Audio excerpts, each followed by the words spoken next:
Hello there and welcome to the Tech Explorers channel once again. Today we want to quickly delve into a very important topic for Upwork freelancers, and that is the topic on how to search for jobs. All right. Now, when you open your Upwork, the dashboard of your Upwork appears like what you're presently seeing on my screen, and you would be welcomed with jobs, okay, upon jobs, upon jobs. Now, if you look at these three categories here, you have best matches, you have most recent, and you have saved jobs. All right. Now, a good number of freelancers on Upwork are very fond of either retaining this particular page.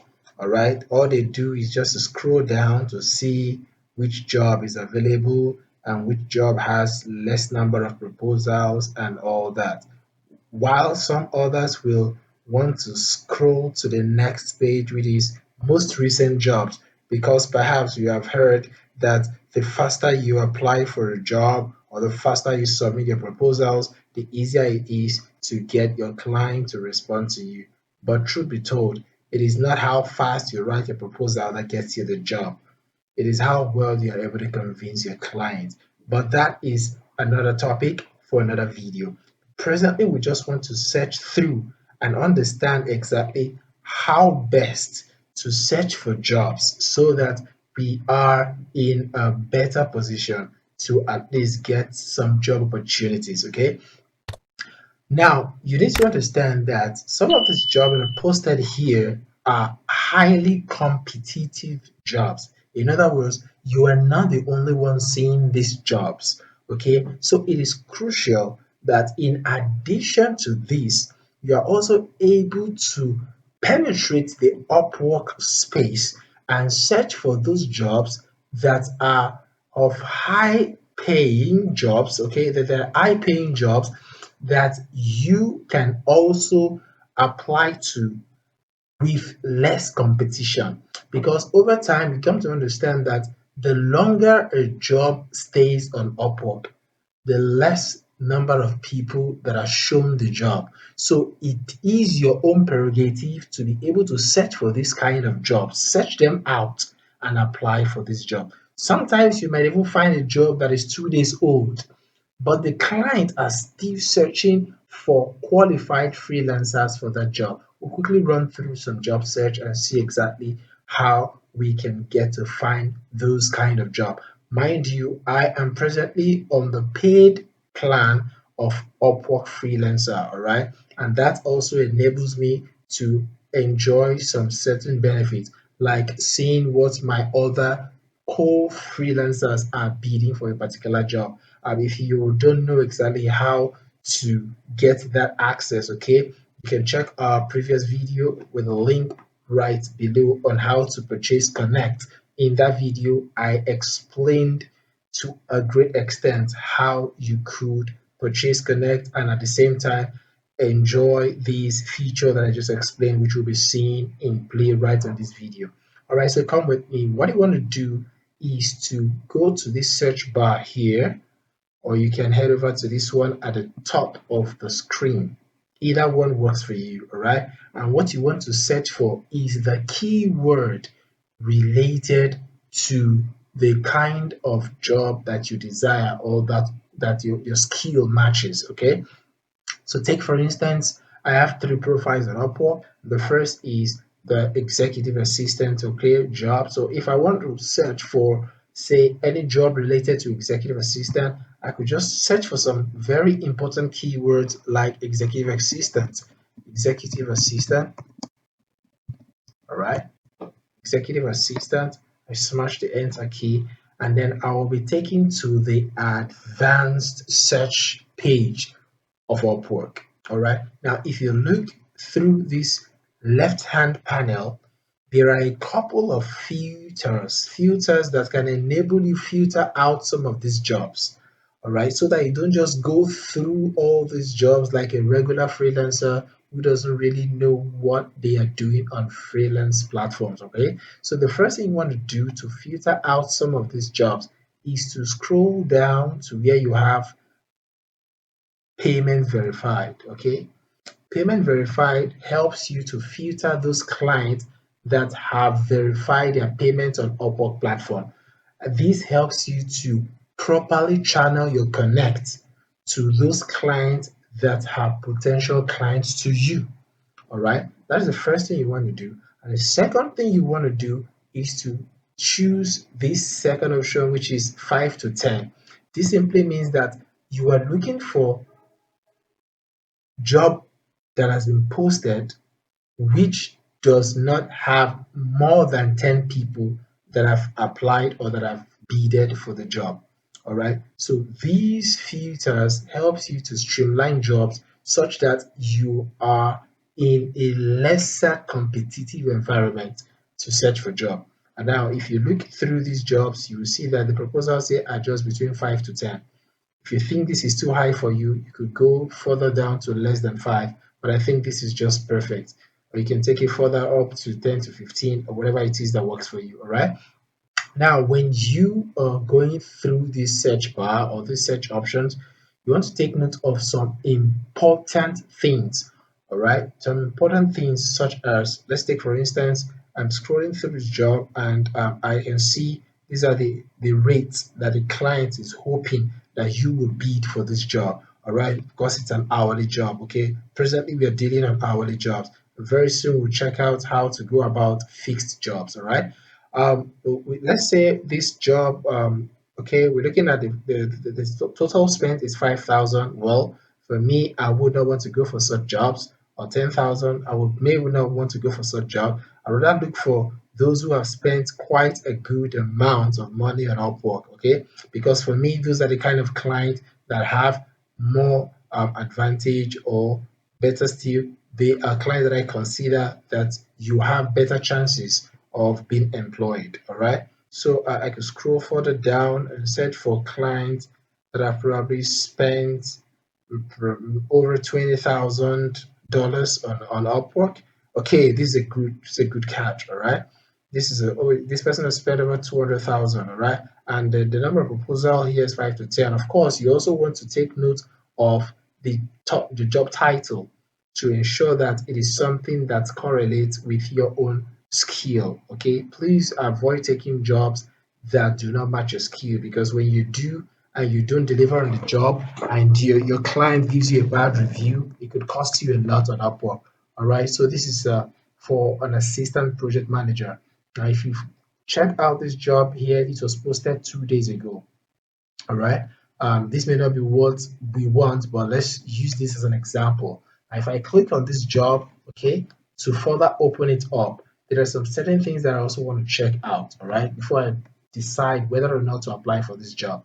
I want to see how many connects is required. Of course, 6 connects to know if I even have enough connect to apply for the job. The job was posted 2 days ago, just as you can see at this section. If you scroll further down, this is what you want to look out for, right? When was the last time this client checked out on this job? This is 7 hours ago. Well, pretty good. At least it doesn't exceed 24 hours. Now, when it exceeds 24 hours, it means that the client may have possibly forgotten about it, or perhaps has found somebody outside of work who could do the job for that. Okay, because if the client is still in need of a freelancer, then you will find out that they will frequently come over to this job to see if somebody qualified enough has applied for the job. Else, if this does not have any rating, time rating, I'd advise you don't apply for the job, because it may, mind you, it may, not it will, it may require you to just waste your connect. All right. So you want to make sure that for every job you're applying to, the client is at least regularly available to check, so that it increases your own chance of getting hired. All right. So these are some of the things that you want to check out. And because I am in on the paid freelancer plan on Upwork. That is why I am able to see all this bid range. All right. If you're on the free version, you may not be able to see the bid range. What this helps me to do is to see how much other freelancers are bidding for this job. The highest person that's bidded so far is $8, and the lowest the person or freelancers are bidding for this job is $7. All right, in between is just $7 and 83 cents, 83 cents. Okay, so and if I check out how much this client is hoping to pay for this job, he's hoping to pay between $4 to $8. So these people are just within the range. All right, so if I want to bid for this job, I could decide to go for $8. I could decide to come way down to $4, depending on what I think that would serve my need. All right. So another thing you want to check out for before you apply for this job is to search for the client's name. The client's name is very important. Now you scroll down to the client review. Everything down here is the client review, okay, of other freelancers and the review of other freelancers about the client. All right. So each job you see up here holds two reviews.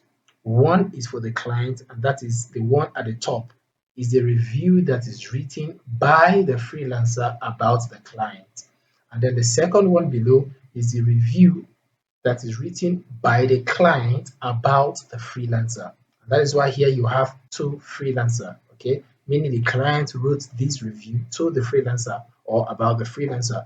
The same thing applies to other reviews. So what you want to do to see if you can get the name of the client out is to focus on the first review, which is usually the reviews that are written by freelancers who has worked with the client, all right? That is exactly where you can get the name of the client. I'll show you how. If you scroll to this option here, you can see here it says, I am grateful to Logan and OK for giving me the opportunity. So that gives us an idea that possibly the names of these clients who probably be working as a team is Logan and OK. Okay. You could further want to confirm if that is actually the name. Scroll further down to see if any name appears here again. You can see OK and Logan. So it has appeared twice. And once it appears twice like that, it means that there is a higher chance that these are the clients, okay, that are controlling this particular account. All right. So you can then begin your cover letter with either of those names, hello Logan or hello OK. And in some cases, sometimes I just write out the two, whichever works for you. But preferably you want to direct the cover letter to a particular person. And if you're confused who it is that may have posted this job, you just go with the simple term hello, and that works. All right. So the next thing you want to see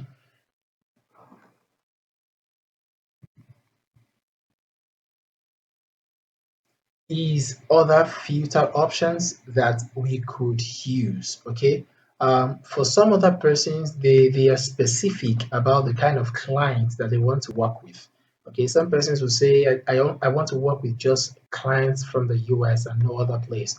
This feature right here enables you to do that. Okay, you can search clients by their location. Simply click on this icon here, which is a search icon, and then you can go ahead to search for clients by their location. If I want clients from the Americas alone, I could check out these Americas. If I want those from the US, I could scroll further down this page to search for clients who have posted jobs from the US. Okay, and here I have that United States. Okay, all these jobs are just based on what I am searching for, but I'm streamlining them further down to the location of the client. I may also be interested in clients who are based in the UK, as the United Kingdom. I can go ahead and choose those United Arab Emirates and other locations that are peculiar to you. Okay, that is the thing of your choice. If you want to work with a particular set of clients that are not those clients from your own region, you could always do that by selecting this option. And another thing you want to do, or that you can do, is to check out for fixed jobs. All right, these that we have done so far covers hourly jobs. Okay, but there are other freelancers who probably have their regular 9 to 5 jobs and may not be open to any hourly job, because for you to have an hourly job you will need to be able to track your time on or using the Upwork tracker. All right, but for some other persons who are just interested in fixed jobs, all you need to do is scroll all the way up here and then select fixed jobs. Okay, once you select fixed jobs, you want to untick any other thing that may conflict with the fixed jobs. Okay, things like hourly jobs or hourly rate or whatever it is. All right. So right now you will see that the jobs has changed to fixed price. All right. Everything that we'll be seeing here right now will be fixed price. So these are kind of jobs that you can do within the stipulated time that you and your client has agreed to work. All right. So you don't need to track your time. It is based on the milestone that you and your client have set up. Okay. Whatever you have agreed that the first milestone, when this job is done, you pay me this amount. And when I complete the job, you can pay me this amount. That is strictly between you and your client to decide. All right. All that you need to do is make sure you deliver excellently on the job and submit the job when due. So this is exactly how you can search for a job with an advanced feature on Upwork rather than just using the regular dashboard of the Upwork to bid for other jobs that may actually be more competitive, because just as you are seeing it on your dashboard, several other people with your skill or those in your industry or in your niche are also seeing that same screen on their own end. So you want to take it a step further by using these advanced options, all right, to search for your job. I hope this video helps you. If it did, please click on the thumbs up button so that other freelancers like you could see them, and do well to subscribe so that you can always get notifications when videos like this drop on this channel. Until next time, I'll see you in another video. Thanks for joining.